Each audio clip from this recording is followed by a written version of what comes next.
felt something as soon as you came on the screen. I felt something.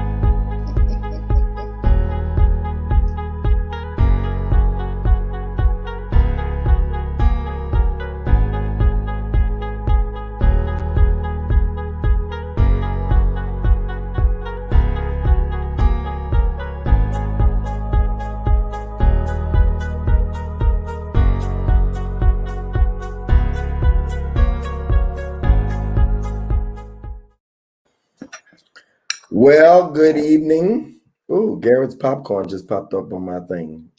They got a sale. Anyway, I'm sorry. Good evening, everybody. Elijah, how you doing, man? Let's invite and share.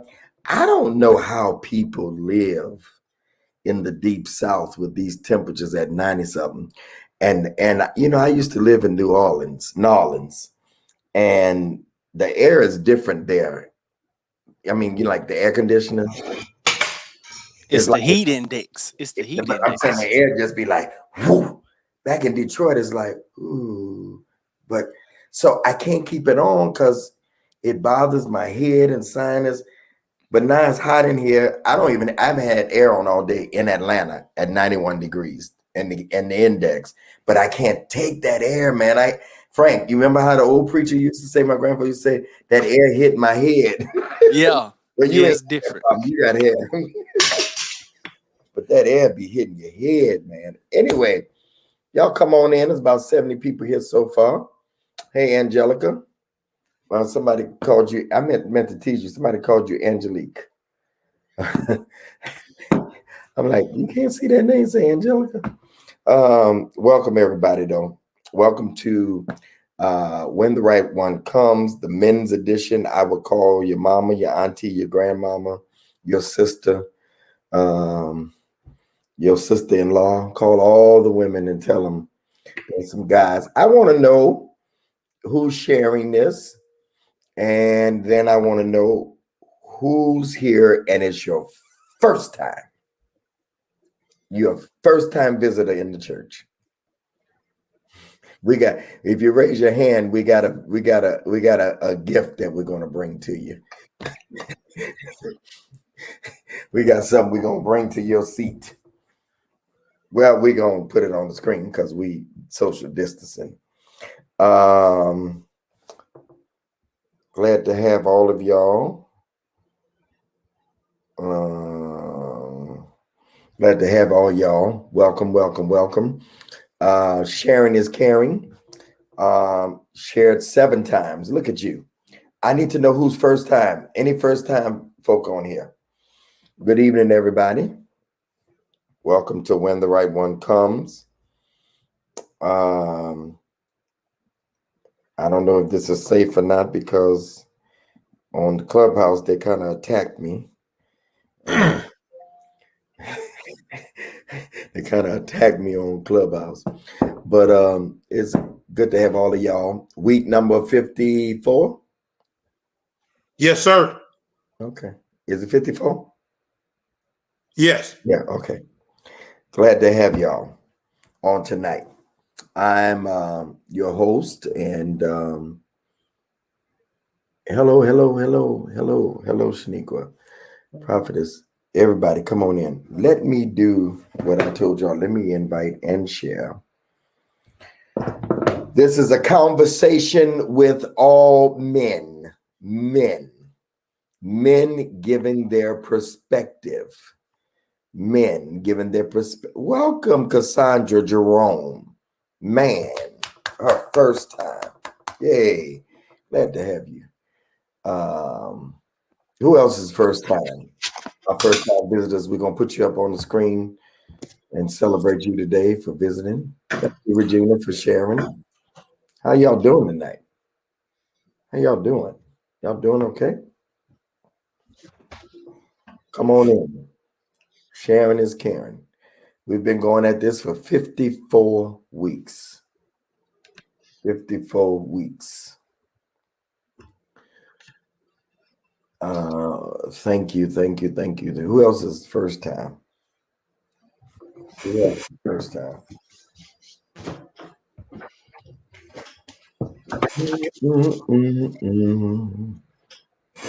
Mika, please. Mika, you've been here all 60 weeks. We ain't did but 54, but you've been here 60. Welcome, Tori. Welcome, Tori. Glad to have you, first timer. We're not gonna put the mic in your face or ask you no questions in front of the congregation today. We just want to know if it's your first time. It would help us to know, how did you hear about the church? I mean, this show. How did you hear about it? Hello, hello, hello, hello.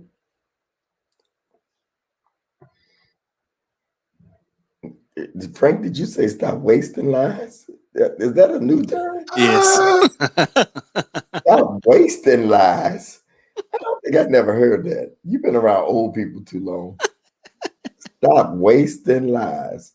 Save it for something good. Oh, okay. I promise you, I have never heard that. Roderick, you heard of that before? I have not. That's new to me. Stop wasting lies. I'm gonna take that. I'll give you credit. I came up with it, Bishop. You know, I come up with Oh, stuff that's every now your and then. original. Yeah. Oh, all right. Okay. I don't believe it. It sounds like some of your grandfather. No, I promise I okay. really made it up. Boy, stop wasting lies. Stop wasting lies. All right. Invite and share. We're almost at 200. Welcome, everybody. If this is your first time. Low. Where's my boy at? He ain't been here in a little while. What are you talking about? Your best friend. One of your friends. Manaway or Con? No, Connie. You know, Connie liable to be on here and you don't even know it. Manaway, he good. She sure is. What? I was saying he sure is because he's a blessing. He talking about Con. We ain't talking about Con on that one. But yeah. Water's in my cup. Thank you. Water. Huh? Somebody must have asked asked what was Frank out. he's sipping. Yeah. Water. Uh-oh. What the prophet sipping over there?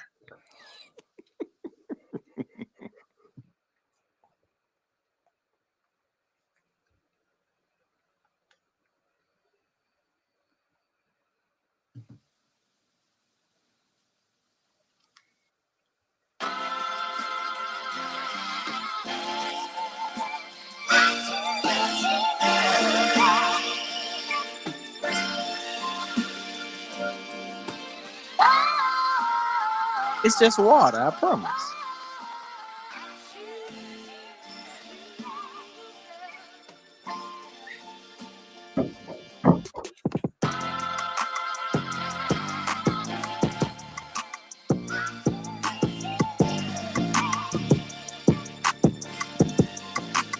Dwayne must be in the airport.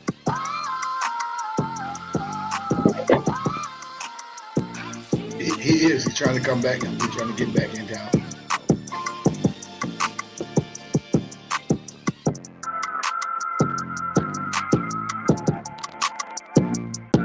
Listen, we need everybody sharing. If you have not shared, I need you to share on Facebook. Share that link on YouTube. Make sure you are following all of us on Instagram as well.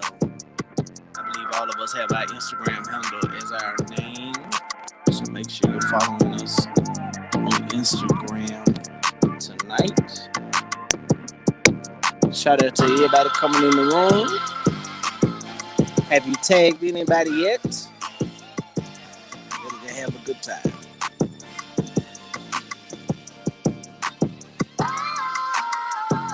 Shout out to my Linda in the back holding it down.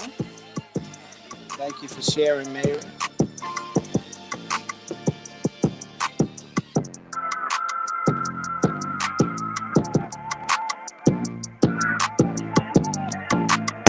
Bishop, you want me to shout out to everybody? You ready? Go ahead. No. Yeah, go ahead. I thought you, yeah. Go ahead. Okay, I was waiting on you. You know I ain't like that. Go ahead. All right, so of course we are the brainchild of the one and only Bishop Gregory Davis. That's the man that just finished talking. We got some first timers on here tonight. So you need to know who birthed us. The one and only Bishop Gregory Davis birthed this particular show over a year ago now. But he's been doing When the Right One Comes for quite some time. But this show has been on for a year and 3 weeks, 2 weeks. Is it 2 weeks? A year and 2 weeks? Yep. A year and 2 weeks. So this is the second season you're tuned into. We just do a whole year for one season. That's how we get down on When the Right One Comes. Then next to him, we got one of the original Christian kings of comedy in the building. Brother Rice, say what's up, Roderick. Hey, everybody. Then in the airport, we got the one and only, my brother, Dwayne Williams. Say what's up, Dwayne, if we can hear you. Okay. What Okay, up? we What can up? hear you now. He's traveling, so we're working that out, but he's still with us tonight. We appreciate him. We got my brother Orrin Perry in the building, Candyman What's himself. up, man? What's up, everybody? Good to see you. Then one and on the Bishop, bro, Antoine Jackson. Say what's up, Antoine. What's up, family? How y'all doing? Then we got the brother Herbert Johnson Jr. is in the building. We waiting on him to give us a third so we can call him Trey. We don't know if that's gonna happen no time soon. What's up, Johnson? What's happening, family? Then next to me, we got the one and only the Prophet. Claiborne, what's up, man? Your background's been boring here lately. It's been. I just said it today too, bro. This is the last time I got to do some traveling. But what's You up, must family? got tired of us talking about you. Yeah. Okay, I understand. It work like this sometimes. Then, of course, holding it down in the background, we got the one and only Linda Henry. I am Frank Ray III, a.k.a. Frankly Speaking, and I'm excited about this show tonight. It's going to be juicy, so I let Bishop take it from here. You ready, Bishop?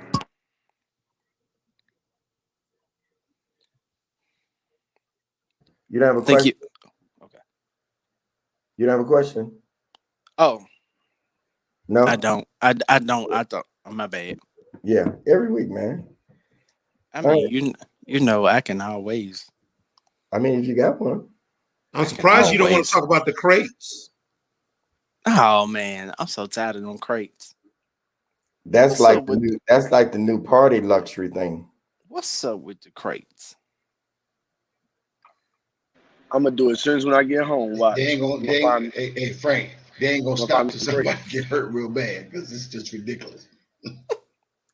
All right, so this is a fun one. Shira says she loved the beach, Frank. Thank you, Shira. Shira Lowe. This is Shira speaking. This is Shira speaking. Only Shira speaking. All right, so here's the question. What's something you would do even if you never made any money from it? What's something you would still do even if you never made any money from it? Make people laugh.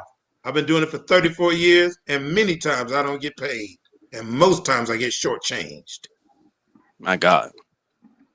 I can't help myself. But that's your passion. It really is, man. It really is. When you make people laugh, how does that make you feel in return? You know, the crazy thing, I feel validated. Do you know what I'm saying? It's like that one thing that I know I can do. I've been doing it since I was a kid, you know, so it's that thing to put a smile on somebody's face, to pull somebody out of a depression or a fit of anger, you know. It's beautiful. It's powerful. Yeah. Can't help myself. Some idea. Come on, somebody testify. Come on. Probably preaching for me, man. I've done it for 33 years, and I did it, man. In the beginning, when Bishop Greg, when it was a bike and $7, when it was no money. I would probably still preach if no money was attached to it, man. And help people get dressed, man. I love to style people. I love to style people, especially women. I can style a woman and it ain't even money. I just like to see them look good. So probably those two, preaching and styling. Yeah. That's what's up. That's what's up. Johnson? I'm with Prophet. It'd be preaching. I'm right behind you, Prophet. I've been preaching for 31 years. That's what I was born to do. Yeah. Jack? I hate to steal his answer, but I'm the same, man. I'm a keep preaching, man. Yeah. I'm gonna keep preaching. Yeah. Yeah. Perry? Yeah, Same. that and writing books. Yeah. I'll continue writing books even if it don't make me no money. Wow. Yeah. Yeah. Speaking of books, I think the obvious answer for me is preaching too. I want to add one more. I think coaching. Coaching is something I would do and I enjoy doing. Coaching kids basketball, helping them get in shape, helping them secure scholarships to change their future. It's something that is priceless. You can't pay me for that. So yeah. What about you, Bishop Davis? I know this is going to sound corny, but everything that I do, I would do for free. I just happen to get paid for it. Right. I think, the old saying, Frank says, find something that you love to do. And then if they pay you for it, it's an added bonus. Yeah. Yeah. Most people don't realize that I've never got paid for doing TV. Never. No network. what? No network I've been on. No, okay, Wow. but certainly the word network have given you $1 million. No. How does it make sense then? Because of the exposure. If Yeah. I can't see when you allow somebody to pay you, they own you.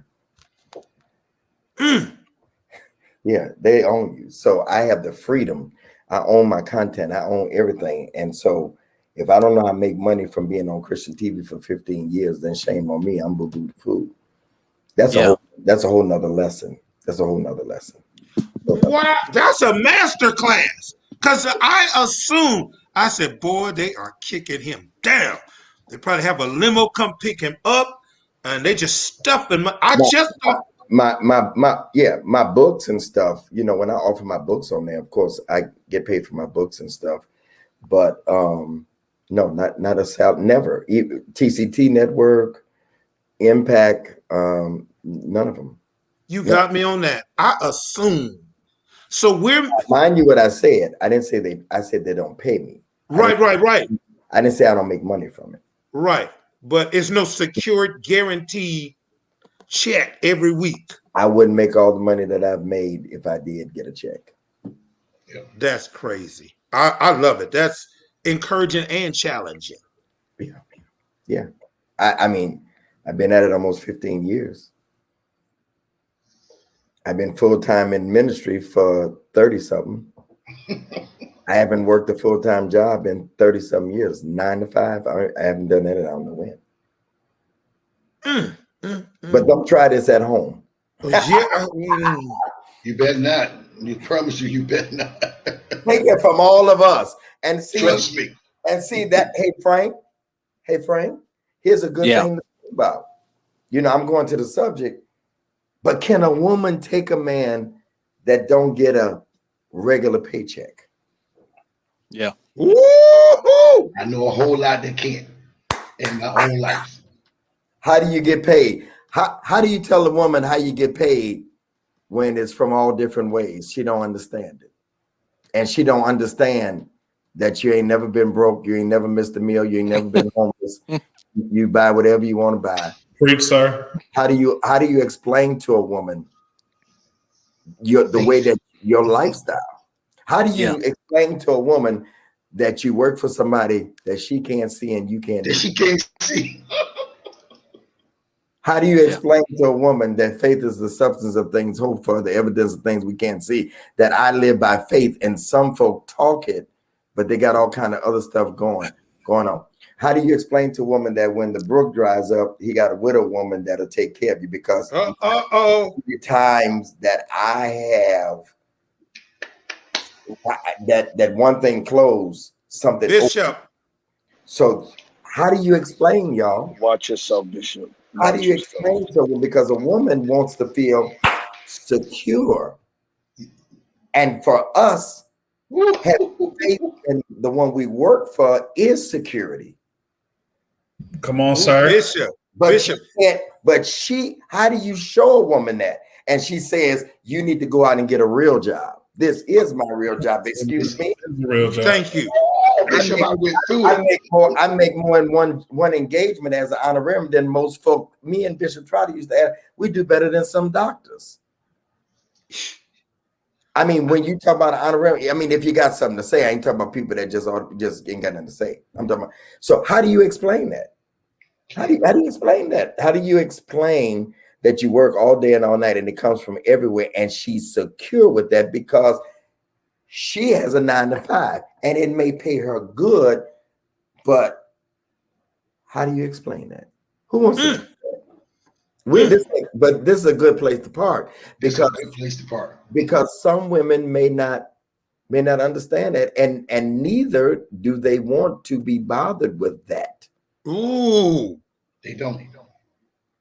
Bishop, if you don't mind me asking, that last piece you just said, neither do they want to be bothered with that.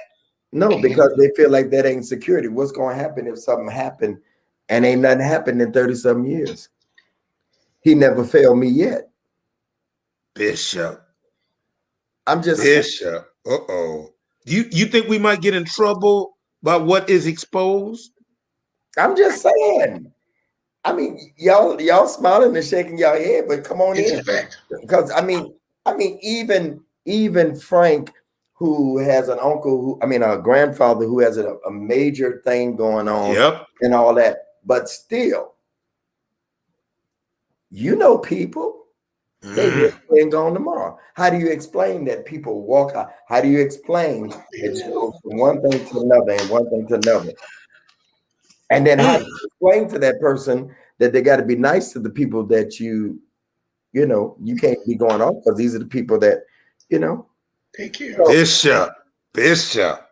Yeah, that's a whole nother. We ain't got it. Y'all ain't got to. Okay, so that's not what we're talking about. I mean, we can unpack it for a few minutes because this is gumbo tonight. Woo! Antoine.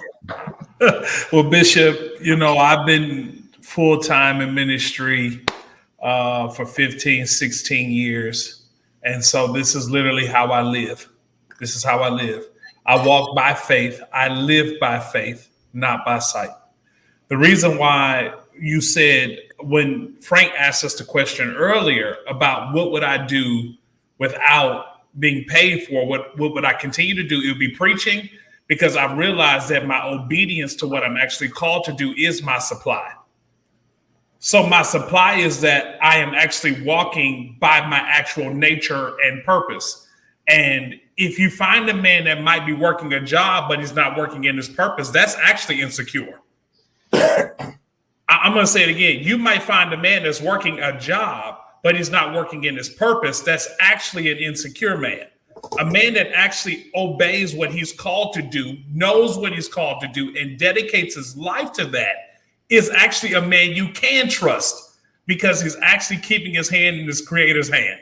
So for me, my resource, my supply, my lifestyle is based on me being obedient to what God calls me to do every single day, which is actually more responsibility, which requires me to be on my job, which requires me to handle my responsibility with diligence and with care and with excellence.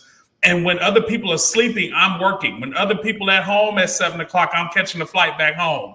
People don't understand the things that I'm doing, maneuvering, the people that I'm in contact with, and the opportunities that come as a result of me obeying what I'm put in the earth to do. So that's just the start of that, Bishop. That's just a start for me. But did you say how you explain it? It's it's not able to be explained. It is something that you have to experience. So do they have to trust God or do they trust you? Hopefully you trust me. Hopefully you see the fruitfulness of my life. Frank, that was good, wasn't it? Look, if you trust God with me, go ahead. Yeah, trust God with me, I can watch him do something significant through our partnership. Yeah. Who want to go? I don't want to talk too much, bitch, because I might get towed up and y'all have to come pick me up off my flow over here. Because you know, Bishop, if anybody knows what it's like to try to trust the voice of God with doubt all around you, it's me. Because I left what was secure. I left what was sure. Because God said it was time to get away for a season. Nobody understood it. Everybody said I was crazy. But I didn't go hungry, not one day. I never asked my grandfather, and he can testify to this. I never asked my grandfather for a dime. For a dime. Never had to call back home and say, send me some money. And so, I mean, living in 3 different cities, away from home. Never wanted for nothing. And watch this. Leaving what was secure, my living didn't go down, it went up. Bishop, you came to my condo in Scottsdale. You saw how I was living. You saw what I was driving. And so I think to answer your question, she would see the fruit. She would see how I eat. She would see how I live. She would see the things I'm able to do. And that's nobody but God. I have not worked a secular job since I was 20 and I'm 35.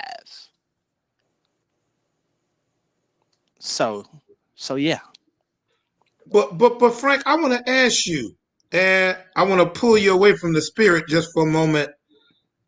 Frank, I know the Lord and the angels and the Holy Spirit, but what do you think it is about you? There's something about you. I could tell you some things that I see, but if you don't mind sharing, what is it on you other than just, I know the Holy Spirit and the angels and major and minor prophets, but what is it that you think about you that allow you to flow like you do? Don't tell me your trust in God. I want to trap you in another corner to make you say it in another way or give us a page we ain't looked at yet. Well, I don't know how to properly put it other than I've never allowed myself to be bound by what is comfortable. But I've always been willing to stretch beyond my comfort zone, beyond what made sense to me and my family and to my friends around me. I've always been willing to get out of what was comfortable in order to find God's voice. Thank you. That's the only way I can explain. It have nothing to do with your physical looks, your suits, your clean, tight fades. How you get them nice cars? How you get the condo and stuff? I know you don't have time to explain it all, but there's something to you beyond just church and ministry. Yeah. I don't know, Brother Bryce. I can't put my finger on it. I honestly can't. Okay. You speak. You said you see. Well, like minister, I said, minister tonight. The way you present yourself, do you know what I'm saying? We know you ain't gonna take no mess from nobody. That's true. Now, I don't want to sound inappropriate. You got pretty eyes, you clean cut, you're a metrosexual. I've seen your suits. Okay. Yes. And if you got a Scottsdale or Scarsdale? Scottsdale. In Arizona, right? Okay, yeah. Mm-hmm. I got people there. Ain't none. And if you got a nice car, and I was just curious, I don't know how you keep the women away from me. I don't care the ones that want to work with you and believe in you, and the ones that don't. I don't know how you keep them away from you, and still walk, in integrity. Yeah. So Pray okay, thank you, Bishop. Thank you, Frank. I just I just Yes, wanted sir. some practical nuggets. Yes, sir. You pay all your bills on time, right? Or you make it a habit, because you can't just get a Yes. nice car and a nice place and dress them nice Yeah. suits you got and that tight Yes, sir. face, especially the side profile. See, Yes. I can't do nothing with you, man, because my days are gone. Yes, I, sir. I think that if I interject, I think that you know, when you find it's one thing. Your passion is not always your purpose. What you always love to do is not always what you're called to do. I have not worked a secular job myself since I was 26. I came out as a teacher, and so and I've been in full-time ministry ever since. I'm 33 now. But you know, trying to explain the unseen to someone that's used to the seen is kind of unexplainable. You know, it's hard to do. You know, so when Bishop asked the question pertaining to how do you explain the concept of now faith is the substance of things hoped for, the evidence, it's hard to explain. It has to be, and I think you said it way, Bishop. The concept is you have to experience it. You know, faith is not revealed to your senses. You can't taste it, see it. You can't touch it. You know, it's revealed by way Yes, of sir. you just doing what you do. So Bishop, to answer your question, you asked, do she trust God or me?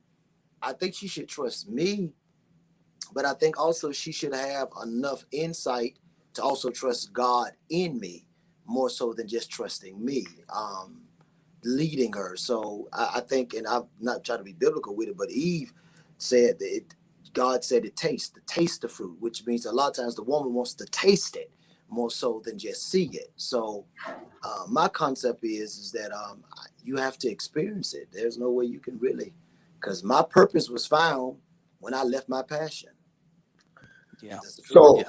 so Perry, so ladies that's listening in, and I don't really understand this right here. I don't really understand when a woman says she wants a pastor or a preacher, because you really don't know what you asking for and the responsibility. I don't deter you, but most of the ones that don't want are the ones that end up and the ones that can handle it better. But when you say, Perry, she has to trust God, the reality of it is you asking her to trust something she can't see or know. So she really would have to trust you too, though. Quite yeah, like for real, trust you. Trust the God in you. Trust the God in you, right? Pretty Yes, much. sir. Yes, So sir. how do you, I hate to sound commercial. How do you sell that though? How do you say to a woman? And have you ever had that problem? Because I'm going to just be honest. I'm going to be very transparent. I have had more than one woman say to me, I'm coming to you, Apostle. I've had more than one woman say to me or ask me the question, how do you make your money? Where do you get your check from?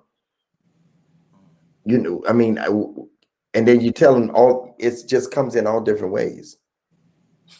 But all I can tell you, it comes in. I mean, you know what I'm saying?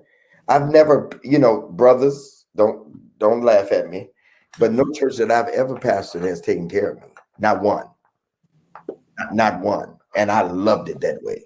Not one. What about the two churches? The two churches you were pastoring. Surely I they sent said, you. I said not one took care of me and my lifestyle. The road, even when we were doing amazing in Delaware and all that, they did. I mean, not to the level. I've always had other because of the lifestyle I had. I mean, at one time I was living in 3 different places. So the road, people across the world sent my 2 girls to college without any funding from the government. The road, evangelists, doing the work of evangelists, not pastoring. I mean, along the way, people have done stuff for me, and yet, I'm not saying that people never, but yeah, most time it was the road, and to explain that, Pastor Kim quit her job. When we first got married, she was making more than me, working for the telephone company back then in the 90s. but she took her early buyout and trusted me. And it was a good payoff because she's pastoring 2 churches, very successful. It don't work like that with everybody though, but she trusted. You know why? I'm gonna help y'all because I was already doing something. Mm-hmm. I was already doing something. Now I've not had 9 to 5s, but I toured with the McDonald's Gospel Fest, made good money. I've toured with other conferences. I've toured with I'm gonna give him his props. Prophet Brian Carn. You know, I mean, I've never had a break. So if this closes up immediately, something else. I mean, I wish I could testify right now some things that's happening. I can't. Two Right things. Yes, brother. No, I'm just saying. I want you to share 2 things. No, I can't. I can't tell what's good, but some things are in the working now that he just continuously. So I'm trying to help somebody's faith, and I'm trying to help some ladies out here that are listening to know when you're talking about one of these type of men of God. While Johnson and others that pastor may get regular salaries, but it's still faith because you're trusting people that they're going to come to church and that they're going to tithe and that you're not going to say anything to piss them off. Because what Black people do, they walk with their feet. No, it's the other way around. No, Black folk will stay there, but they won't give. Right? They walk. They. Black people vote in 2 ways. Okay. With feet and finances. Right. Wow. But they'll stay there and shut you down. They might not lead with their feet. Right. But they're gonna lead with their finances. Caucasians will just leave. But Black folk will say because they have ownership. We've taught Black folk that this is theirs. They have ownership in it. And so all of us still live by faith. Broderick is a comedian. You know what I'm saying? So how do you get a woman to buy into that is the question, Apostle. Bishop. Let me answer the latter part of the question. Sometime, and I know you can agree, they buy into it, Bishop Johnson, first, till they have to live it. Because they see stuff, Prophet Perry. So they see you sharp, they see you together, so in the beginning they buy into it until they have to actually live it. When they have to live it, it's a whole different situation because now it's like, you were for real? like are you like you really live like that? Like there have been times I didn't know, Broderick, what was next week's revival.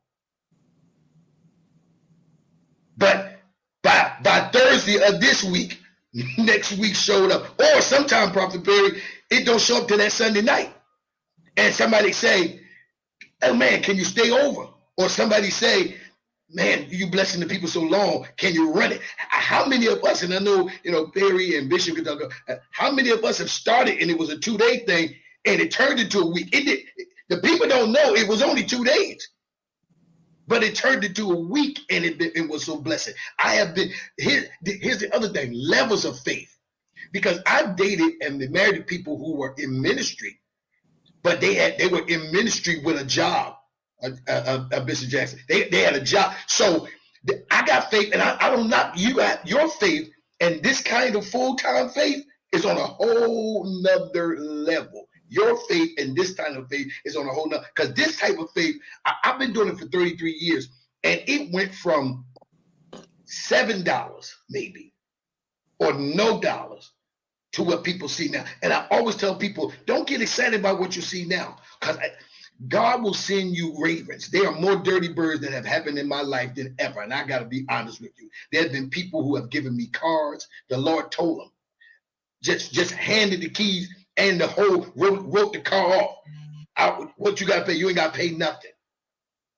I lived in a house, Frank, that a millionaire should live in. I lived in a house with no mortgage, no rent. Because the doctor and his wife, this was a second home, but they wanted to downgrade, told me to live for a whole year with nothing, just there. I live like a prophet, and I'll land my plane here, as they say in Clubhouse. I live like a prophet. I lived in different cities and different. Here you go, Broderick. When the Lord told me to go to Jamaica, and I stayed there for 3 years, and God took care of me with nothing. Took care of me. I had a maid, I had a cook, I had a driver, I had my own. In Jamaica, the third successful person in Jamaica is the doctor, the lawyer, and the preacher. And I live like that because God. So it's hard to sell it, Bishop, but when you do sell it, sometimes when she's in it, she can't see it. And I've had some women say to me, I realize I need to date a 9-to-5 guy. I need to see a guy that he comes home and he got a check. Because what do you do when that man comes on Friday and you thought you was going to have this amount of money? And like Roger said, sometimes it don't be right. And you got to keep going on. So it's hard to sell it. But when you do sell it, you got to make sure you sell it to the right woman. All y'all women that say you want a preacher, there are different levels of preachers. But this level, like Bishop say, you got to really know what you want. Because this is on a whole another level. Including even Joe is here. I know he got a lot of stories on business. He don't know what a show is. I used to do hair for some of the artists out there, Joe, when I first started. I know what it is for y'all to go there and think y'all check gonna be there and had to meet in the back room and it was a whole different, or the guy's like, I don't have your money. So I know Joe got some stories on the same level, that level of faith that everything is gonna be there. I land my plane.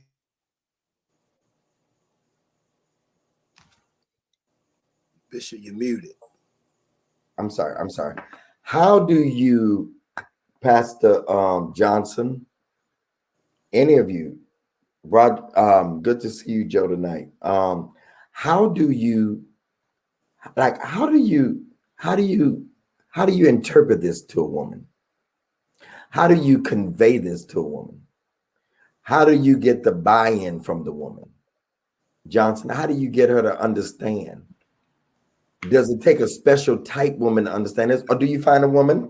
Because there are a lot of preachers that's looking for a woman that got her own bag and she got health insurance because the church can't afford health insurance yet, and just so many other things. How do you get a woman to buy into, even like Broderick, Apostle said, Joe works, he's a promoter. That's not a 9-to-5. I know I'm gonna get a check. That's a faith thing too. So Pastor Johnson. Bishop, something that you said earlier, I think is very key, is when they see a resume of consistency. So you are consistently bringing in money, whether it be from the road or you are leading an established church, whether it be through revivals, conferences, workshops, or even a platform like this. If they can consistently see the money. So it may be a roller coaster ride, it may be ups and downs, but as long as they can consistently see the money, they don't have a problem with it. The second thing that I discovered too is that partnership thing. There are some ladies with an established job and they can provide the health insurance while you provide the cash flow. So I've seen it done both ways. Have women ever, Frank, have women ever just didn't see it and left the person, or just like, I'm out because I don't understand and I'm just not going to live like that? Is it for them to, does that mean they're not the one, huh? That's what I would say, Bishop. Yeah. I mean, I've had women that ex was our drug dealer. Like seriously. Because what? Why would they ask you that, Frank? Are you Frank? No. No. Joe. I'm a pusher. But not of drugs. Okay, okay. So what is it that makes them think? Is it because of the car or the way you dress, or what, they find out where you live? No, because like where the money come from? Where the money like come from? Some people just don't understand. Yeah. Some people just don't understand when how it's it works. thousands, sometimes, Roger. When it's thousands, it's hard for them to see that. When you a week, 7 days, and it's 10,000, they like, what? What do you do? That's the stuff I'm talking about. Or a day, or more. And it's 10,000. Yes, Okay. and it's a day. Yes. Wow. Hard to explain that. Anybody else? Okay, I just need to. Who's making $10,000 a day on this screen? Or okay, Bishop, I know you making it. I know Bishop, he ain't gonna say nothing, but I know you making it. Maybe not every day, but that's not a miracle for you, is it, Bishop? Roger, this is not the platform for that. Oh, I didn't know. I thought we was talking. My bad. There's other ears than the ones that you see on here. Okay. Yes, sir. Yes, Okay. sir. All I right. apologize. Yes. The Lord is kind. I've never seen $10,000 in. Joe is lying. No, he is. So, Joe, talk about it from your level, Joe. Right. I'm still trying to get the concept of what we're talking about. I'm still trying to listen. Well, but this really wasn't what we were talking about. Frank kind of asked the question, what will we do for free? And then I spinned it around and we kind of got here talking about how do you convince a woman to be with a man that don't work a 9 to 5 and makes his money the way that all of us do. None of us have 9 to 5s, including you. None of us. We don't make our money just from we're gonna get a check Friday, and then even some of us, I could probably speak for everybody without even knowing. Some of us have given up checks to sacrifice, and some of us had paid. Why are you paying all that money at the ministry? Why are you doing all? How do you translate that to a woman that I don't have a 9 to 5, but for 35 years I've been good. I've never been broke. I've never seen the righteous. How do you talk to a woman and she says she wants security? How do you tell her you're a promoter and you just do promote? You know what I'm saying? I don't know how to tell you, baby, but I've always had money. So how do you tell a woman who don't have an entrepreneur mind, but you love her, but she makes good? That's what we talking about, Joe.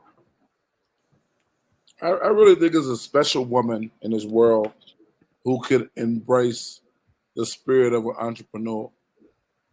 I don't think everybody's called to that. Like, I don't think everybody called to be married to a pastor in the midst of his pastoral ministry. I think it's individual and specific to that person. Roderick was talking about how we could see $10,000 in a day. I could see $30,000 after a event, and then for 2 months I don't see a dime.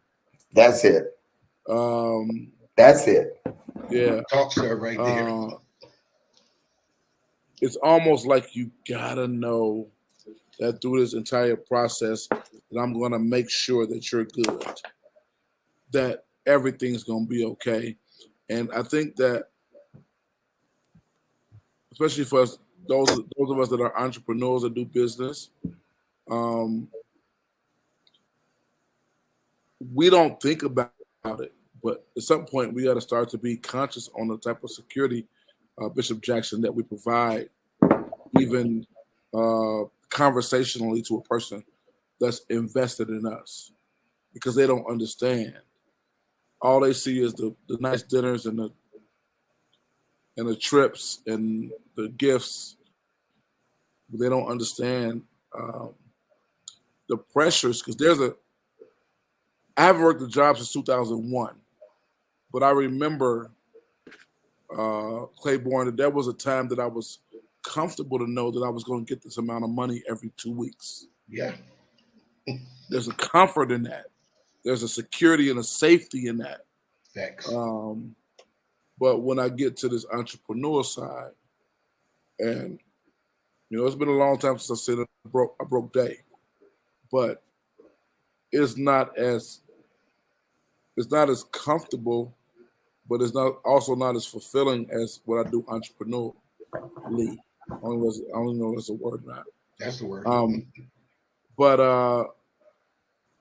But there is a woman who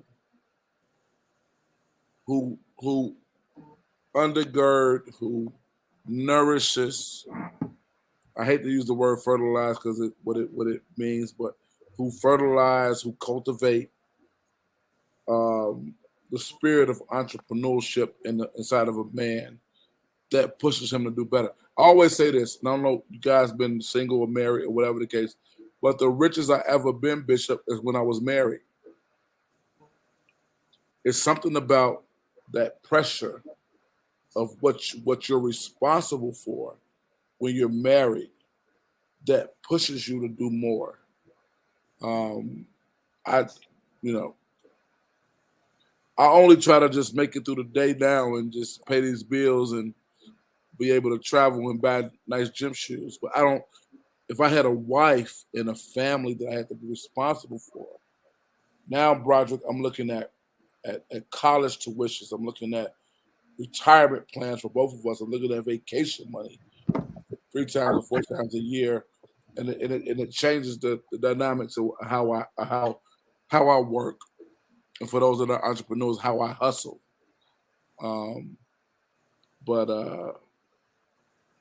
Yeah, it's hard to really communicate to somebody who only understands. Because I got my family only understands work for a job for 30 years, get a gold watch, get a little retirement plan, and a little party with a cake at the end of your thing, and then live like that.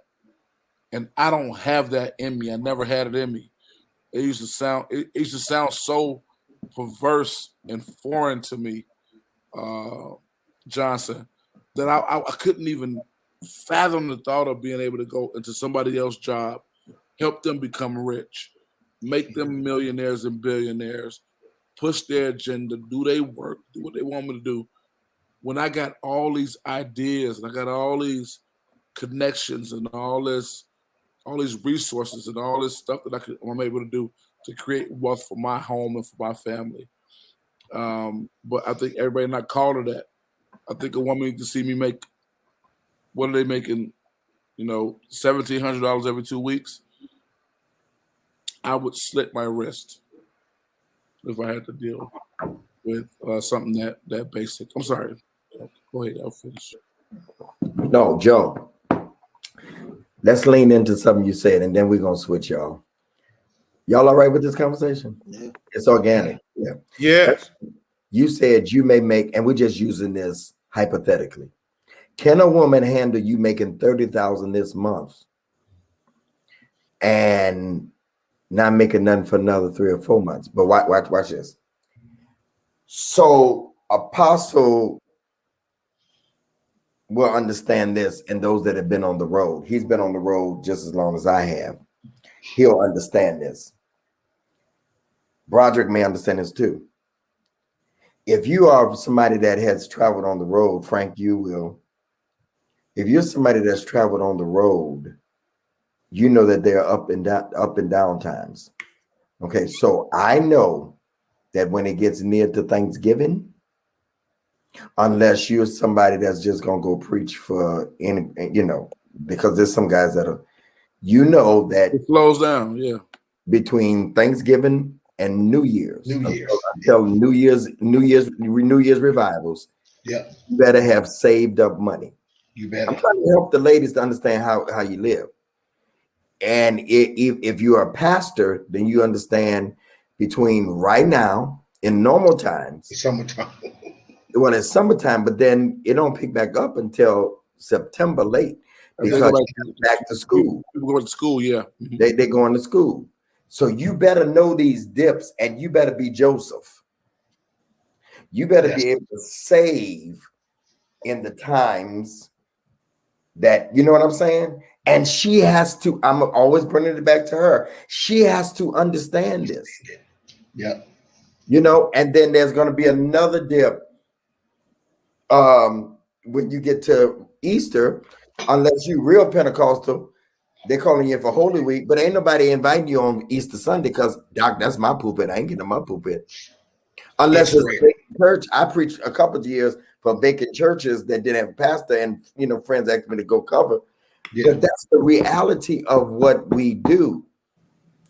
She got to understand all that, y'all. Does she get nervous, Antoine? She get happy when she see Joe bring that 30 in. But then they ain't nothing came in 2 or 3 months. That's something. That's something that needs to be discussed in the outset. And if she has a job, is she all right with, you know what I'm saying? Absolutely. Not that it never happened, but go ahead. Who wants to? Yeah, I think we gotta be sure that we communicate that even though we might have good living going on, good living does not equal easy living. Say that again. Good living does not equal easy living. Absolutely. Please unpack that. Everything in that bag. Unpack that.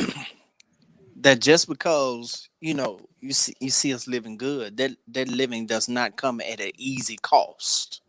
Doesn't come at an easy cost. It costs that because we do not work 9 to 5s, we're always at work.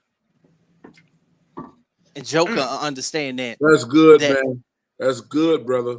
That you not Take having us there, Frank. Take us there. That's you not having the security of knowing when a paycheck comes in. You're always on the grind because you're always looking for something else to come in. Yes. So you're doing it passionately, but you're getting blessed along the way. You sometimes it might be crumbs, sometimes it might be an overflow. But it add up. But it's all coming. Like it. But think about that. Joe used 30,000 for instance. Like if he get 30,000, and if he don't get 30,000, but one other time in the year, that's 60,000. That's more than the average in a lot of cities that people make, which is like between $40,000 and $45,000. So it's ups and downs, and I think it's our job that we don't do too much spoiling without communicating the cost and the stress and the labor. That baby, this fruit ain't just falling off of trees without you understand. It's some labor that's going into this. And Frank, we got to be careful not to deal with people who might see the frequency of those moments where money come in.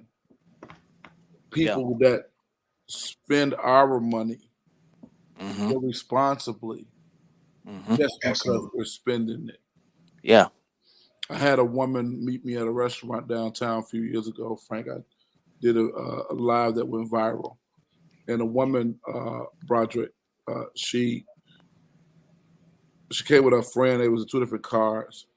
And we had a restaurant downtown Chicago. And I said, yo, y'all just valet when y'all pull up and just come on in, right? And I take care of it. Don't worry about it. They took both their cars and drove 2 blocks away and parked them on the street and paid meters and walked back. And I said, why did y'all do that? They said, because we didn't want to put all this cost on you. That you had to spend all this extra money on our cars. Although I had it budgeted in my mind already, I always appreciated them for doing that one thing to try to make sure they mitigate what I spend. And a lot of women go out with guys that think they got all this disposable income because of the life we live. Ain't never touched a steak or a lobster, but when they get inside the restaurant, now they want to order stuff that they ain't never had because you about to start something. Because I don't care. Let's start it. Because you want to spend my money irresponsibly, even though I might even be a person that's potentially good for you in the future.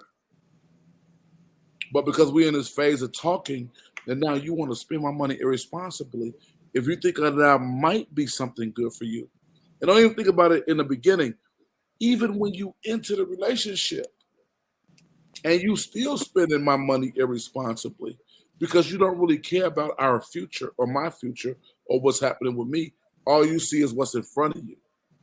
And only dogs eat everything that's in front of them. Yeah. And so are you a human or are you a dog? Are you invested in this relationship to the point to where you want to make sure that we're good, that you ain't just always maxing out everything? We got to have a suite at the Waldorf Astoria. We got to have this kind of car pick us up, and we got to, rent this big yacht when we get to Miami and all that kind of stuff.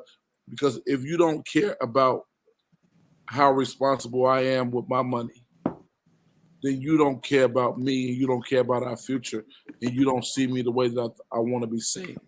Joe, let me tell you where That makes me nervous. Let me tell you where, and had I got that kind of education early on, this is to help some younger entrepreneurs. Joe, I made the mistake to not only look a certain way, but spoil a certain way, because I was young and immature. I told someone the other day, Pastor John said, I've lost more money than I could. Bishop, when I first came to Detroit 27, and y'all had the 4-color Gators, because I couldn't find it in Philly. My feet was too small. They started up at like 9, but Detroit became my place of love, because Detroit, man, they had the 8s, and I was like, what? So I was doing, Frank, I was doing 4 colors and 3. Now you're looking at a guy who at that time I'm preaching 7 days a week, 3 services on Sunday. How many clothes people would tell you I would travel with 2-3 bags I'm traveling with, because I got shoes for different night. I got to wear different outfit, in my immature state. But when women got with me, they saw that. And some of my friends on here now, they'll tell you, I have a thing. If you go out to eat with me, no matter how many people, probably in my immature state, I pay for the whole meal. But when you get with somebody who sees that, and you spoil her, she stay in that space. So when you have that off time, Bishop, she can't handle that, because I had a young lady told me, what do you mean? She could not handle the break. The break was just too much because of what I did. So what I'm learning to do, and I learned as I got older, because I don't have that same problem, is that if you spoil them too hard, when you have that off moment, and the off moment is, for some of us, it's not a full down, because like Frank said, you're always still hustling, even if it's a few pennies here and there. Sometimes, and people don't think that add up. But if I've gone some places where I was not the preacher, but they were just so happy this prophet came in, didn't ask me to preach, but gave a word to the church. And in the office, the pastor said, man, I know you don't have to do that. I never want to pimp your gift, and put a couple $100 in my hand. He don't know that couple $100 kept me, because I obeyed and went. So you're always going, why you not home? You're tired. You just came off the road. I don't know when the next thing is going to happen. So I got to you're always in that space of going. And so I would say, if you make those mistakes early as an entrepreneur, it's going to kill you later on. And I'm glad, Joe, I wish I'd have got that lesson earlier, but I didn't. Prophet Barry. And I want to add that a lot of times, I was told preachers, we're like waiters. We live off tips more so than checks. How we handle the people we're serving, we live off tips. Sometimes a waiter really doesn't get paid $2, $3 a year. You know what I mean? About hourly, that $3. So we live off the tip. How I treat the people I'm interacting with can define what I'm going to get from this table. And so a lot of times we sit back and individuals see our success, but honestly, success doesn't feel and look like what we've made it to look. Success hurts. Success frustrates. Success can feel you on this side and starve you on that side. Yes. Success can give you life on that side and kill this side. So it's a plethora of perspectives of success. So success really doesn't feel and look like. So when people see preachers, or a woman sees an entrepreneur, or in this case, us preachers, they can get blinded by the illusion of success. But it's an illusion until you get up on it. It's and it can really deceive you. It can really mess you up. It's like Peter, you know what I mean? Walking on water. You just got the step. And if you really don't know, you don't know, so it hurts. it frustrates. And again, I'll say sometimes it gives you, it can fill this side of you up. It'll starve that side over there. There are a lot of individuals, even on the platform. Bishop Davis, for example, even talked about how his ministry, the wife, he supported the wife of God so much, but he starved somewhat his wife at home. It is a lot of perspectives that we have. So in my eyes, I think that to the back to what you said, Bishop, it's really hard to explain how do we live by birds. You know, how do we live by the raven coming? How do we live by a brook? How do we live by a widow woman who they think we sleeping with? Prophet, You know what I mean? prophet. You know, she's a widow. You know, why I Frank, gotta that be was sleeping good. with, you know, you think I'm sleeping with the widow because she, you know, and it's not even Because she that. taking care of me because I got a You don't car. understand. Hey, yo, please go there. Our blessing. She's our release. It's because of her we got bread. We had a cake. It's because of her. Yes. We have so it's a plethora of ways to Prophet, look at I got a question tonight. Sure. Where is my widow? Yeah. And the I need a concept about widow. it, and see that's the thing. We hear that, but at the same token, but a lot of times it's hard to It is. have someone with you that can see what you see, hear what you hear, and not be able to say, okay, I trust you. And Bishop, you said that because again, I always say you can love me and not trust me. And Yes. so we have a lot of individuals that are in love with individuals, but they don't trust you no farther they can see you. And because of insecurities, because of whatever you've experienced, because of the highs and lows of where I am, you can end up mishandling our next meal because you're hating the widow that's gonna save us. You killing the widow. You just done killed the widow. You just done wrote a whole status about the widow, and she's the one that God sent by faith to bake us a cake. Come on. And don't want you the way that she thinks that the widow wants you. Ain't studying you. Nope. Ain't studying you. But she's the Shumanite woman. Yeah. Come on, Bishop. Who makes room for you. So, brethren, lean in, ladies. We're almost done. How many women are like the one Perry talked about? Ladies, y'all listen. Hey, Tabitha. That have messed up because they really couldn't handle the assignment, and they couldn't wrap their minds around. They couldn't wrap their minds around the way you live, the way we live it. Yeah, Bishop. I don't know how we got here, but we here. This one what we supposed to. I sent y'all what we was talking about. Because literally in the spirit, I just was hearing how many women have missed their brook because they wouldn't go with. How many women have missed their ravens because they wouldn't go with. Absolutely. That many of them are in a place of starvation because they missed their opportunity to go when they should have went. Yes. Frank, I just want to ask this because I don't know much. Are you saying, and I think Prophet, are you saying provision is seasonal? By the way we walk? Yes. Yes. Yes. How do I? But so how do we get a woman? And I know that's what we've been talking about. You know, because like 1 minute he at the brook, then the brook dried up. Watch this, Bishop. I apologize. No, go ahead. No, go. I'm gonna answer. You know, because it's like what, like for me, I be wondering. I'm doing comedy. I promise you, There have been times maybe I need to stop. Maybe that season is over. Because I tell you, sure ain't no money coming in, and no woman don't want no broke man. But women have given me a chance because they look at how long I've been doing this. They're not asking me to be rich. But there have been some times, Bishop, Prophet, you know, that I just want, maybe I need to go from comedy. Maybe I need to pastor. I don't know. Maybe I need to tap into my singing. I need to do something else because right now, it just seems like. But then Bishop said something I wrote down, and I wrote it like this. I said, know your dips. Because you were talking about in the good season, put some away.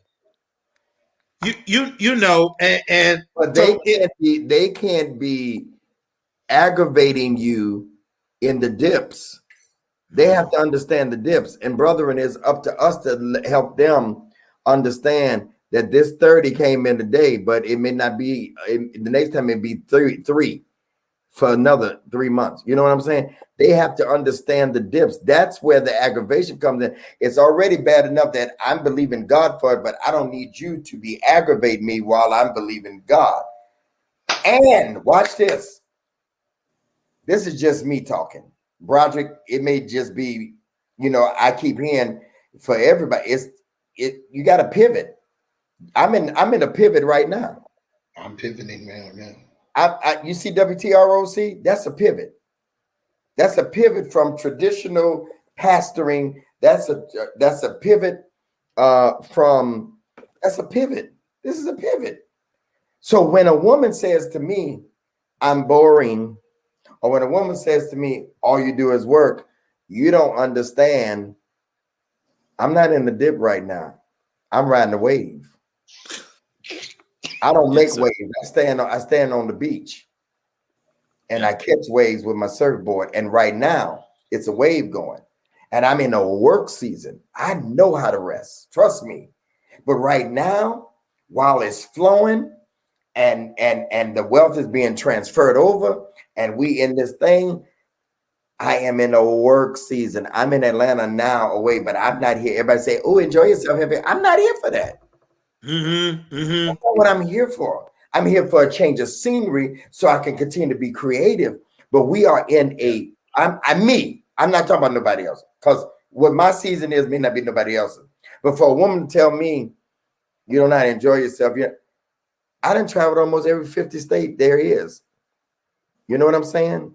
I've had a good life, but I can go to anywhere. But right now, I'm stacking. I'm like the girls that be on the phone with the thing. Hello, this is the bills. Yeah. These notes. Yeah. You know what I'm saying? And so to have a woman that don't understand that and that's saying, that's yeah. Yeah, but so maybe this conversation ain't even for them. They just get a chance to eavesdrop, and this is really maybe it's really for us. Maybe this is just our counseling and therapy and ministry session to each other, and they get an opportunity to participate in the backdrop. Because I cannot tell you how many times, because like you said, I had to make a pivot. So I went from living one way to now I still live all right now, but I ain't like I was in Scottsdale. But it's for a purpose. It's something else brewing on the back end of this. You get what I'm saying? And so all of us have been in their seasons, and so in those seasons, you got to be careful who you have in your ear. So maybe it's not us that's defected because we're not married or we're still single and waiting. Maybe God still got us waiting because he know that if we get out of the waiting season, we'll get distracted because of our love, and we really want to do her right. We really want to do her right. So we might be willing to make some compromises and some sacrifices off of the streamline of where our faith really is just to appease her. Yeah. It's just flowing, Bishop. Somebody got what I'm saying though. Right. And Frank, let me throw this in too. Never allow a woman to make you abort your calling and your assignment. Yeah. Absolutely. Because our blessing, our promise is fulfilling their calling and assignment. I say that because my pastoral resume has been like this. I pastored a church with 1,500 members, which was an all Anglo church, wealthy church. I was also had to plant my first church with only 18 people. Then I pastored a church that was the fastest growing church in the city. I grew from 1 service to 3 services. Then I'm pastoring an institutional church. So the income is like this. You got the dips, you got the highs, and you got the lows. But I've had somebody to tell me in my dips, well, you should go and get a real job. So what I had to tell them was, I have a real job. I just need to go and get a real woman to match my real. My God, my God, my See, God. that's what I'm talking about. Talk, Johnson. When a woman tells you that, Huh? when a woman tells you that, that's where I wanted to get to. And I didn't say, but I've had women tell me that. Yeah. Yeah. Well, they I've don't had them tell tell me me that now, too. but they used to tell me that. Yeah. Right. They kind of believe it a little more now. But I'm just saying, what do you do when a woman tells you that? Like, go get a real job. I don't understand it. Y'all, I can't tell y'all how many times in this season people who knew where I was before I moved back. Why you crazy? Why would you move back? What were you thinking? What you were going? So you have to fight against all of that to stay on the streamline of your faith. And I know Jack can relate. I know Jack can in planting and going through a divorce and having a daughter, and I know he can relate. Yeah. All I Hey, say, man, don't let Esther steal your crown. You know, that's because when you refuse to make decisions and do what you need to do, there's Last time you're gonna be always out. someone that will stand with you. Go ahead, Bishop Jackson. You got it, man. I have so many thoughts about this. That excuse me for being quiet because I'm literally musing. I'm literally musing because this is legit my life today, how I live. And when I tell a woman, ministry is my job. This is my life. This is what I'm going to do with my life. But I also understand that what I need to actually be good at what I do is a partner. And now this will probably make sense, Broderick, when I say this all the time. When I say, for me, my primary need from a woman is peace. This is why I say this. The reason why that is my primary need in a partner with a woman is because that is what causes me to be productive. Without the peace, I am not productive. So if a woman does not have the conflict resolution skills, it'll cause me to go in an uproar because my life is a system. There are seasons when it's a tornado. There are seasons when it's a hurricane. Then there are seasons when I'm in the eye of a storm and it's silent. But I need that peace, that partnership of peace that allows me to be productive because this is what I want to do with my life. And so oftentimes when a woman will see me and think, well, oh, you need a first lady. I actually don't need a first lady. Oh, you need a pretty woman. I actually don't need I need you know what I'm saying? Like, I need one that I'm attracted to. I need one that I'm attracted to. But the reality of the matter is I need one that protects my peace. Because if she protects my peace, I will make so much money, she will never have to worry about her own personal security if she's a partner with my peace. So, Go ahead, Joe.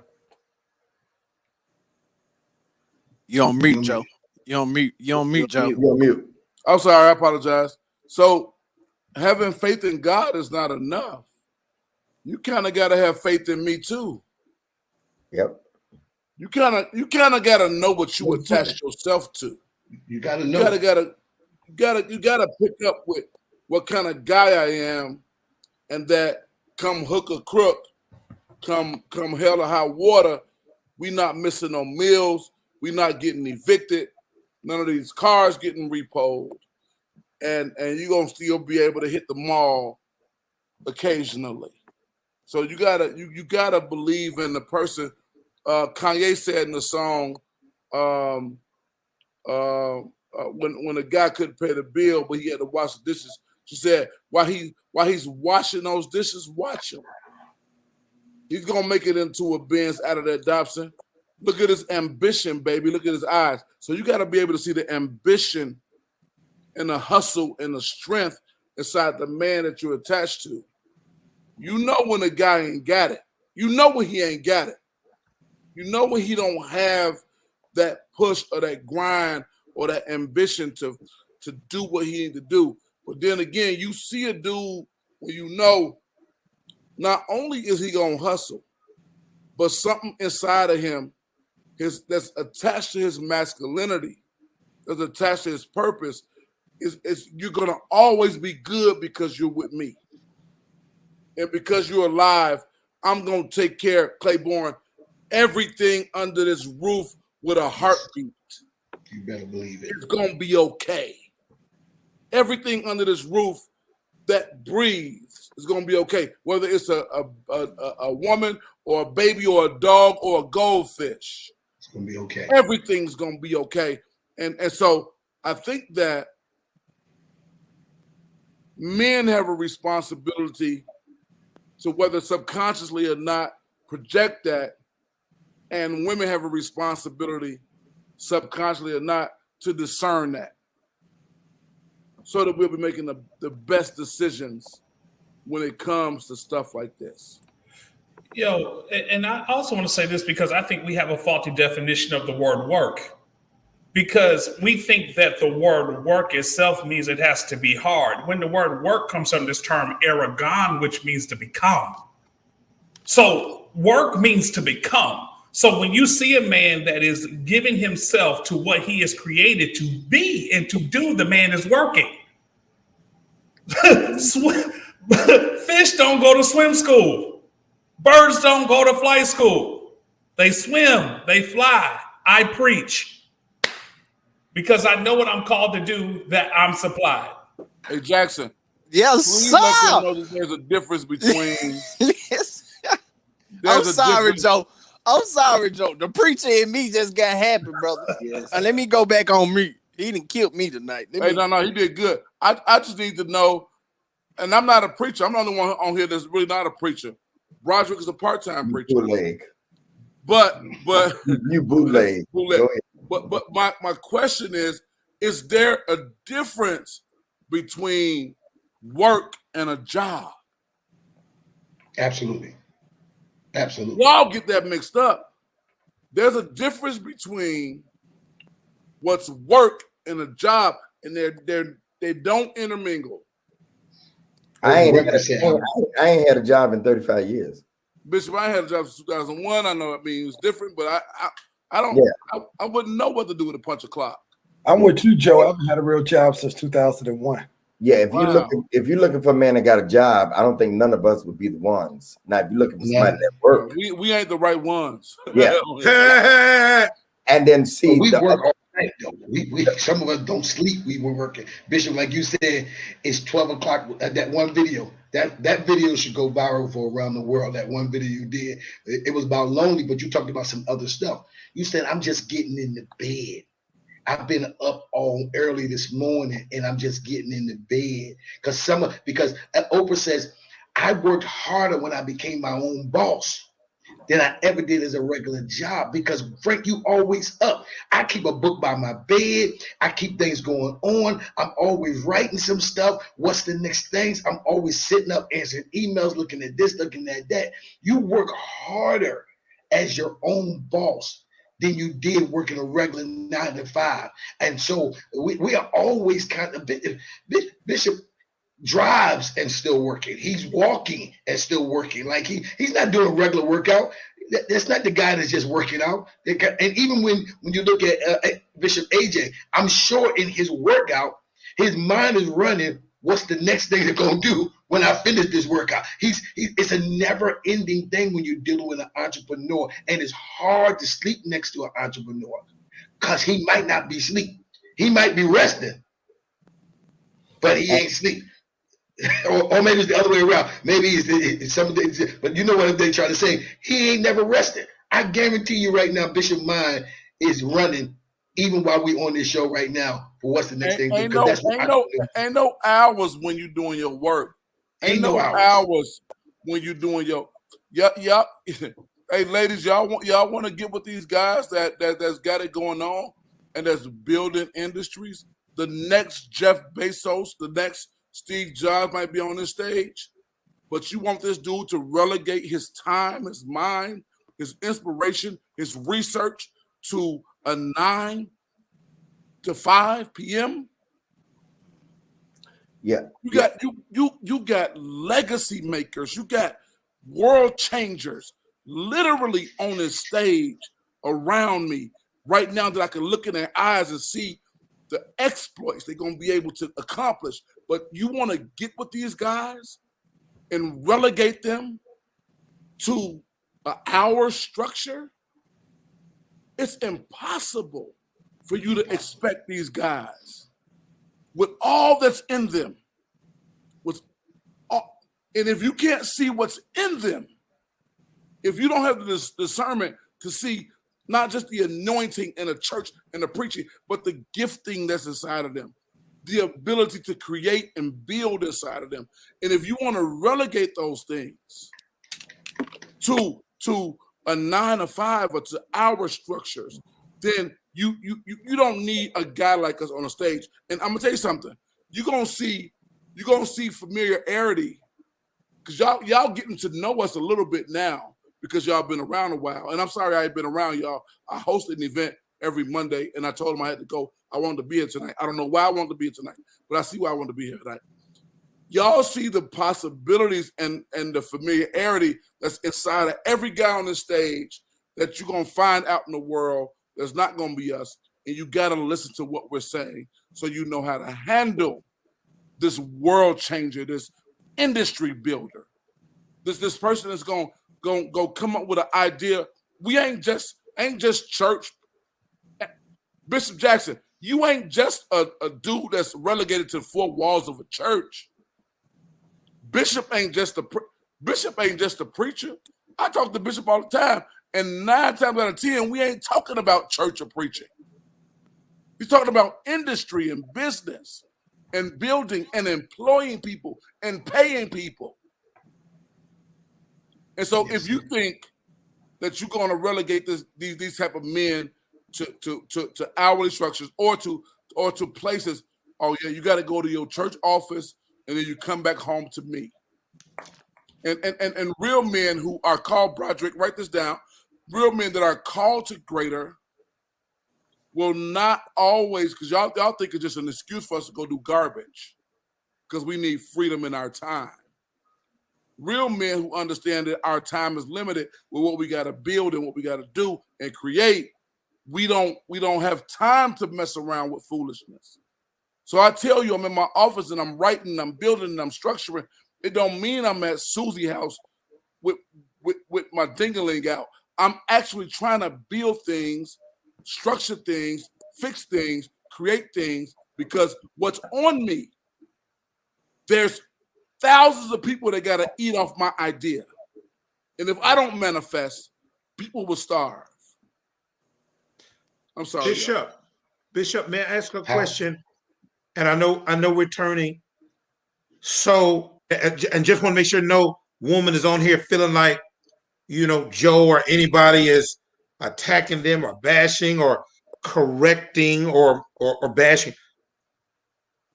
The distinction is this: if you want a regular man, there's nothing wrong with wanting a 9 to 5 man, right, Bishop? But they have to understand the distinction. If you want the regular 9 to 5, that seems secure until the boss fires him, that's fine.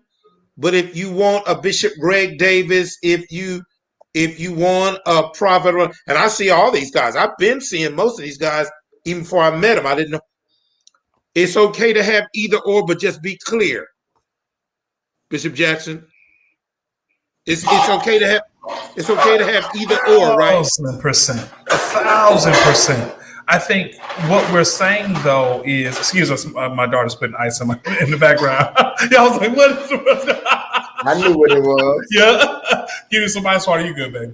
But what we're saying is, because I heard something, and Broderick, this is what shocked me. I was listening to a room one day, and they said that a high value man makes $10,000 a month.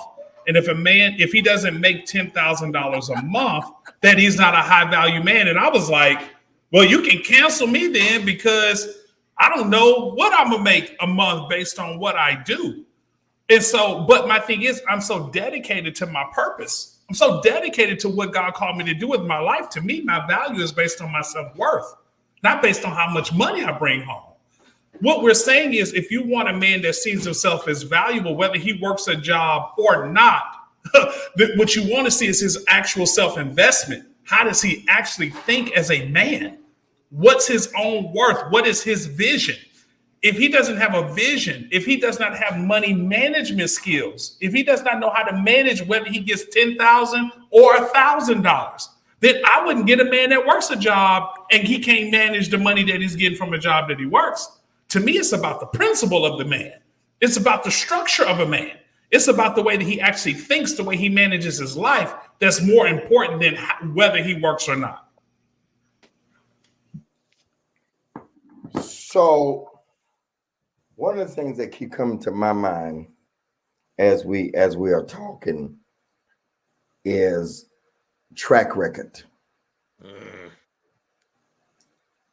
You have to look at the person's track record, because I don't want people to run off this live as you're watching and say, "Oh, I'm gonna find me a preacher that live by faith." No, everybody that said they ain't living by faith ain't living by faith. Living by faith ain't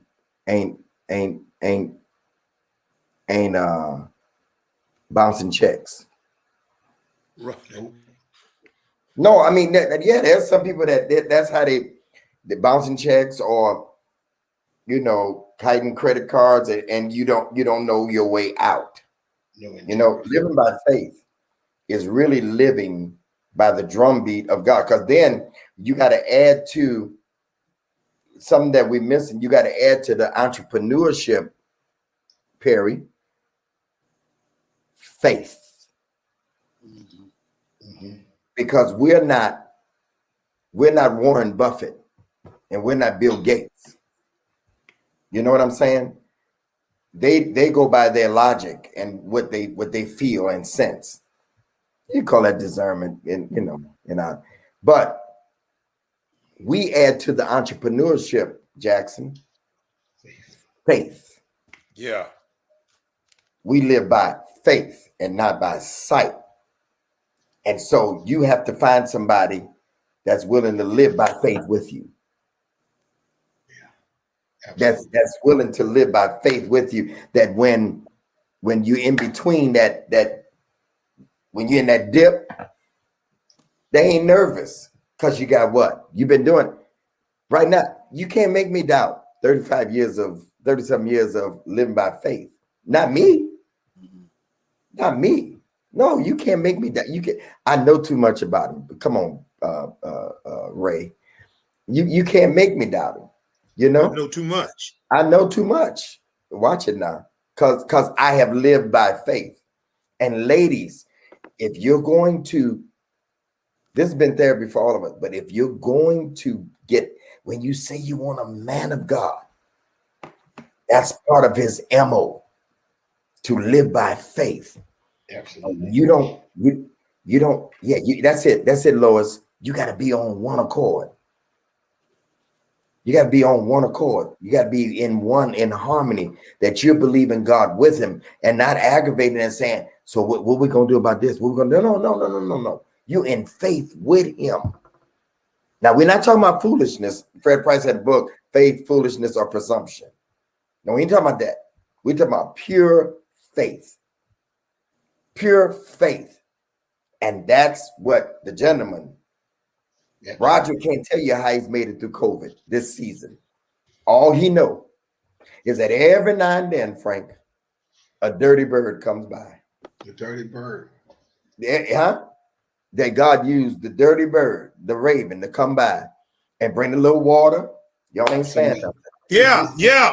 And some weeks on a Monday night, this is the dirty bird. Come on. Absolutely. And when the dirty bird, when the dirty bird runs out, then you got to switch to the brook.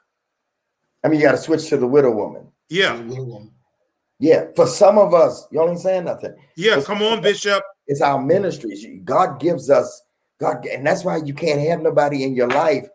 That's why some people never marry, because they'd rather be happy alone and have what they need than to have somebody to mess with their cadence.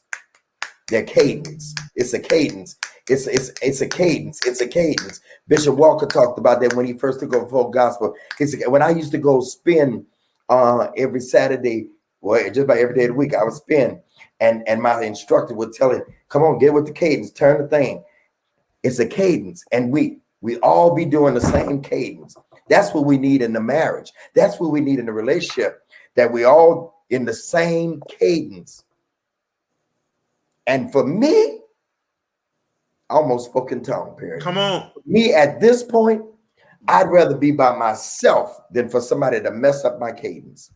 And it ain't just about money. Frank, come in here. Come in here. I need Baptists. I need Baptists. A charge to keep I have. Ha! A God to glorify. Another, I got a charge. I got a charge. Like Miles Monroe, I want to die empty. I want to die. Don't you hit that chord, Frank? I know you. I want to die.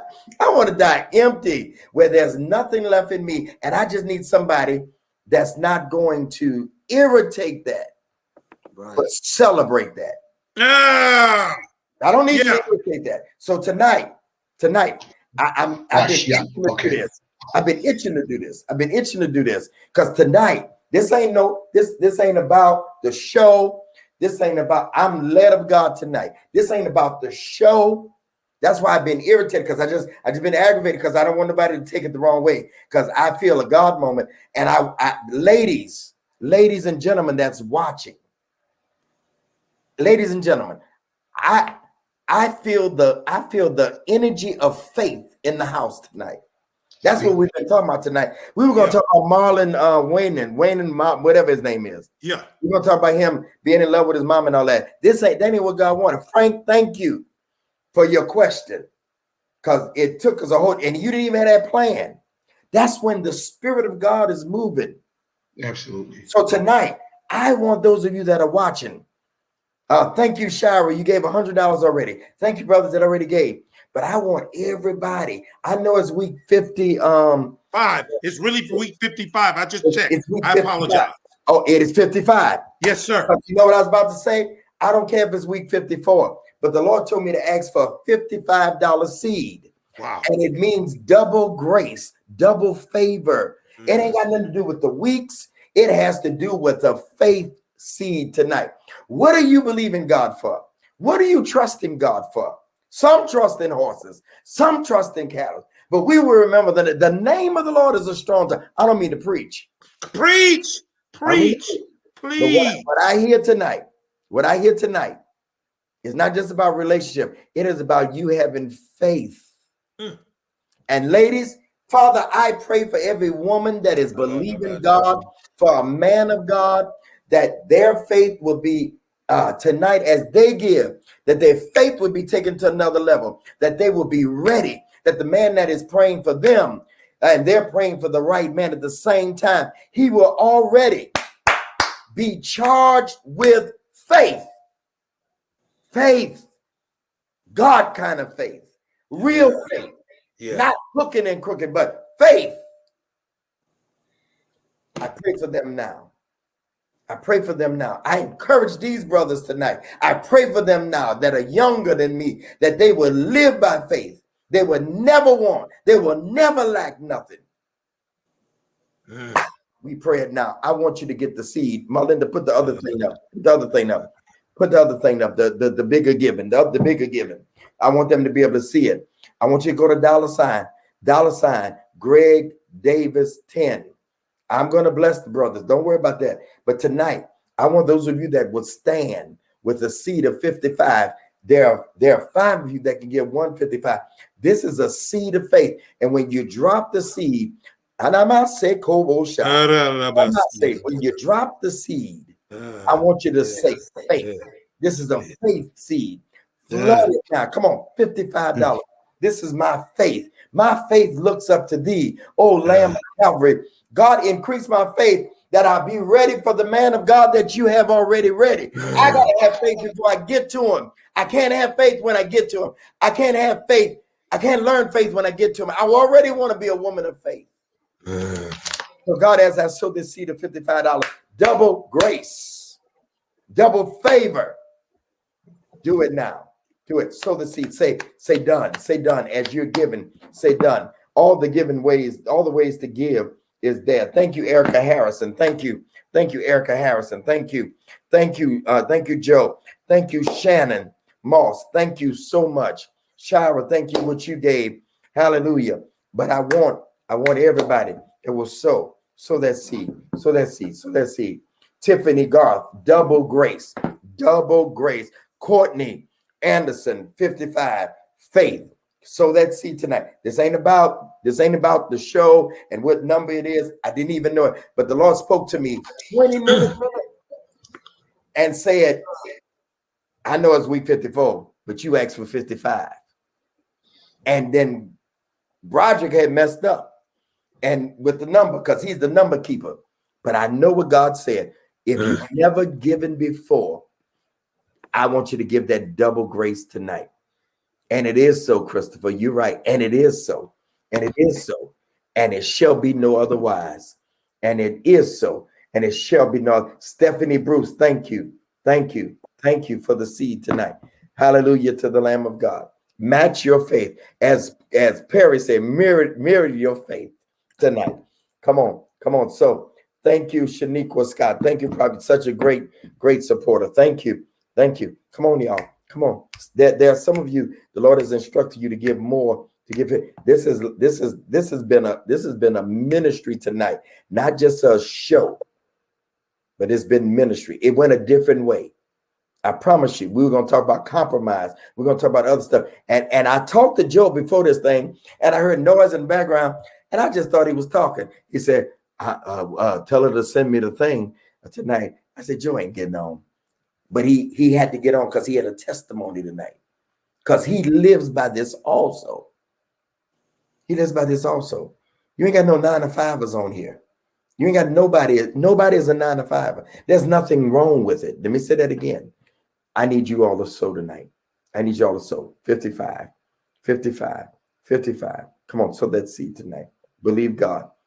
Believe God, you'll be established. Believe his prophet. Renee Jones, thank you so much. Such a great supporter and follower. Thank you so much. Prophet Perry, you want to say anything? Or Prophet Claiborne, either one of y'all. Go ahead, Prophet Claiborne. I'm telling you where this went, Prophet Perry. Tonight, I did a Zoom call before I came in here. Thank you, Stephanie. Go ahead. I'm sorry. No, you're good. And what the Lord kept saying was the shifting of the atmosphere from people who, so Joe kept talking about world changes, but that's what I kept telling them, that God was using a different group of people now. And he was using people that would step out into a place that was unusual. And I kept telling them, I said, people picked on Peter, but what happened to the other ones that sat there? They couldn't understand this step out. They couldn't understand this move of God. And I'm telling you, when people trust God to this level, you're going to see something. I know that Frank said it, it may be for us, but you know what I heard, Frank, prophetically? That there are some people that needed to hear our stories because they've been wanting to step out. I'm sorry, Prophet Perry. They've been wanting to step out and did not know what it looked like. It's one thing to read about it, Joe. We read about it, Genesis to Revelation, but to actually say, I've been watching these men. I know they don't know us personally, but they feel like they know us. I know them, and I can actually put my finger on people who's doing it. Not just, I know what Paul did. I know what Peter did, but these men are doing it. And God is telling you that the seed that you sow is getting ready to catapult. Some of y'all been waiting to leave your job. Some of y'all been waiting to walk out and step out into your business. They've been waiting for the book to come. It's right there. And tonight, the Lord spoke to me prophetically that what happened tonight was to shift some other mindset of people who are watching. They thought they came in here for a relationship, but I got a feeling Bishop's going to get some testimony of some people who said, Bishop, I needed that extra push. And hear what the Lord is saying.